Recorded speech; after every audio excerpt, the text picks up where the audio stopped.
Do you work in tech? Did you get hit with another big tax bill this year? I bet you have RSUs.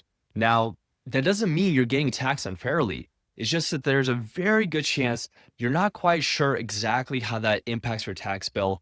And I'm here to share a few tips with you to not only understand how RSU taxes work, but also how you can mitigate those nasty surprises at the beginning of every year.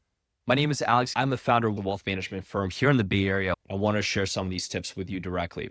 Now, first of all, how do RSUs get taxed? RSUs get taxed exactly like any other form of compensation, whether it's your salary, your bonus, cash bonus, whatever it may be. The IRS does not care that it's equity. They just see it as W-2 income. And that's how you should be looking at it as well.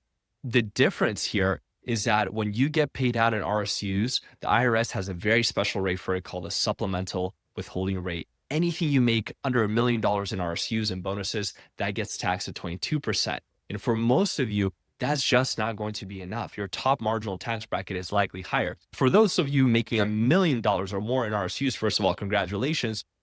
But secondly, you are going to be taxed at the highest 37% tax bracket. So this is for the majority of you. There's going to be a gap. How do you address that gap? Here are my top 2 tips to make sure you don't get that nasty surprise. Step number 1 is every single time your RSUs vest, what I want you to do is to take that total amount that vested, whether it's quarterly, semi-annual, monthly, and just sell 15% more. Why 15%? Because the difference between the top federal tax bracket of 37% and the supplemental wage withholding rate of 22% is 15%. So you're just being extra conservative, and usually that'll also help you pay for some of the state taxes.